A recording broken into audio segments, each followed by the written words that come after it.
किसी भी शानदार कंपनी की बुनियाद क्या होती है? क्या उसकी टेक्नोलॉजी या उसकी बड़ी बड़ी बिल्डिंग्स? नहीं, उसकी असली बुनियाद हैं उसके लोग। तो आज हम इसी कला को समझने के लिए एक सफर पर निकलेंगे। स्टाफिंग की कला, यानी सही लोगों को सही जगह पर लाने की कला। इन्फोसिस के पूर्व सीईओ नारायण मूर्ति के ये शब्द कितने गहरे हैं ना। ये असल में ह्यूमन रिसोर्सेज को मैनेज करने की सबसे बड़ी सच्चाई बताते हैं। बात सिर्फ लोगों को नौकरी पर रखने की नहीं है, बल्कि अपनी सबसे कीमती संपत्ति को संभालने और सहेजने की है। तो सोचिए जरा, कोई भी कंपनी एक बहुत बड़ी कॉम्प्लिकेटेड मशीन की तरह है। हर पुर्जा जरूरी है, लेकिन वो क्या चीज है जो इस मशीन में जान डालती है? वो है इसके लोग। तो इस महान मशीन को बनाने वाले और चलाने वाले को हम आज कहेंगे मास्टर बिल्डर। जी हां, एक मैनेजर, और उसका सबसे बड़ा मिशन है कंपनी की लोगों की पहेली को सुलझाना। तो ये स्टाफिंग असल में है क्या? ये कला है सही काम के लिए सही इंसान को ढूंढने की।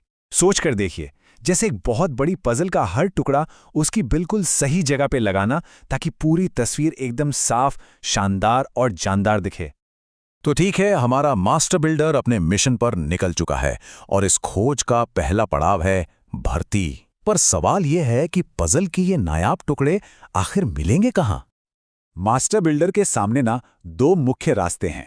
पहला, अपनी कार्यशाला के अंदर ही झांक कर देखना, मतलब कंपनी में जो लोग पहले से काम कर रहे हैं उन्हीं में से टैलेंट को खोजना। और दूसरा रास्ता है विस्तृत दुनिया में कदम रखना, यानी बाहर से नई प्रतिभा को संगठन में लेकर आना। अपनी कार्यशाला के अंदर देखने के कई जबरदस्त फायदे हैं। सोचिए, जब मौजूदा कर्मचारियों को तरक्की का मौका मिलता है तो वो कितने मोटिवेटेड होते हैं। उनका मूल्यांकन भी आसान हो जाता है, क्योंकि आप उनकी क्षमता को पहले से जानते हैं। और हाँ, ये तरीका बाहर से किसी को लाने के मुकाबले काफी सस्ता और तेज भी है। लेकिन हाँ, हर रास्ते में कुछ चुनौतियां तो होती ही हैं। अगर मास्टर बिल्डर सिर्फ अपनी कार्यशाला पर ही निर्भर रहेगा तो संगठन में नए आइडियाज और फ्रेश टैलेंट का आना रुक सकता है। कर्मचारी शायद आत्मसंतुष्ट हो जाएं और एक हेल्दी कंपटीशन की भावना भी कम हो सकती है। और इसीलिए विस्तृत दुनिया के खजाने इतने कीमती हैं।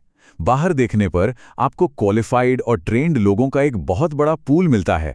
संगठन में ताजगी भरे नए विचार आते हैं और मौजूदा कर्मचारियों में भी बेहतर परफॉर्म करने के लिए एक नई एनर्जी और कंपटीशन की भावना जागती है।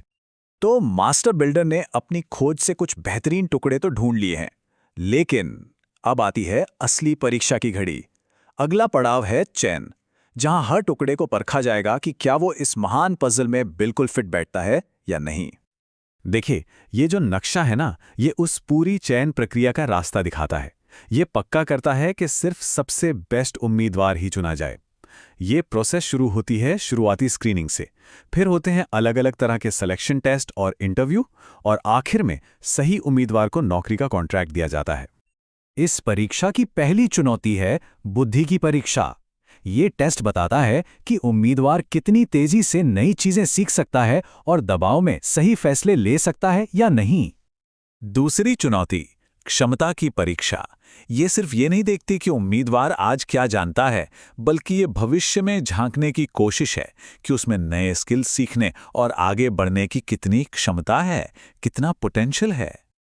तीसरी, और मैं कहूँगा बेहद जरूरी चुनौती है चरित्र की परीक्षा। इस पड़ाव पर यह परखा जाता है कि क्या उम्मीदवार का व्यक्तित्व और उसकी वैल्यूज कंपनी के कल्चर से मेल खाती हैं। आखिरकार स्किल तो सिखाई जा सकती है, लेकिन कैरेक्टर वो नहीं। और आखिरी चुनौती है कौशल की परीक्षा। ये सीधे सीधे नापती है कि उम्मीदवार के पास उस काम को करने के लिए जरूरी टेक्निकल या प्रैक्टिकल स्किल्स हैं या नहीं। ये एप्टीट्यूड टेस्ट से अलग है, क्योंकि ये आज के स्किल को मापता है, भविष्य की संभावना को नहीं। बहुत बढ़िया। मास्टर बिल्डर ने कठिन परीक्षा पास करने वाला सही टुकड़ा चुन लिया है, लेकिन एक सच्चे शिल्पी की तरह काम यहाँ खत्म नहीं होता।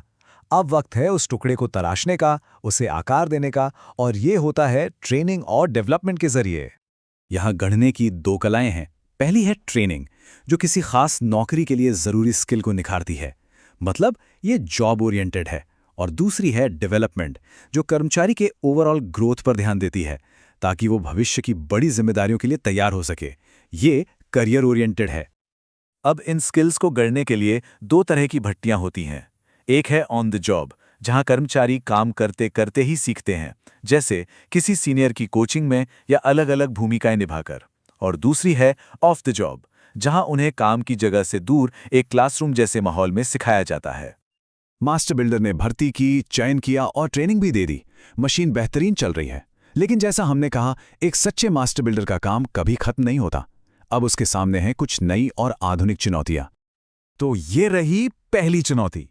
सोचिए, फैक्ट्री में नई हाई-टेक मशीनें आ गई, लेकिन वर्कर उन्हें चलाना ही नहीं जानते, जिससे काम रुका हुआ है।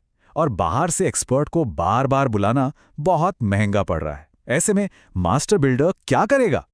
इसका समाधान है वेस्टिब्यूल ट्रेनिंग। मास्टर बिल्डर क्या करता है, वो एक अलग प्रैक्टिस एरिया बनाता है जहां बिल्कुल असली मशीनें रखी जाती हैं। यहां कर्मचारी बिना प्रोडक्शन रोकने के डर के और बिना किसी दबाव के नई मशीनों पर हाथ साफ कर सकते हैं। ये सीखने का एक बहुत ही असरदार और सेफ तरीका है। अब एक और सिरदर्द, प्रोडक्शन की क्वालिटी गिर रही है। जब जांच हुई तो पता चला कि कर्मचारियों को मशीन चलाने का सही तरीका ही पूरी तरह से पता नहीं है। अब आगे का रास्ता क्या है? इसका सीधा और एकमात्र समाधान है सिस्टमैटिक ट्रेनिंग। देखिए, अंदाजे से काम करने या गलतियां कर कर के सीखने में समय और रिसोर्स दोनों बर्बाद होते हैं। एक अच्छी तरह से प्लान किया गया ट्रेनिंग प्रोग्राम ये पक्का करता है कि हर कर्मचारी को सही ज्ञान और स्किल मिले, जिससे वेस्टेज कम हो और क्वालिटी बेहतरीन हो। और आखिर में ये सबसे बड़ा सवाल, आपकी मशीन यानी आपका संगठन आज बहुत मजबूत है, लेकिन कल का क्या? एक सच्चा मास्टर बिल्डर ये कैसे पक्का करता है कि उसके लोग, उसकी सबसे कीमती संपत्ति हमेशा आने वाले कल की अनजानी चुनौतियों के लिए तैयार रहें? इसका जवाब लगातार विकास और कभी ना खत्म होने वाले सीखने के प्रोसेस में छिपा है।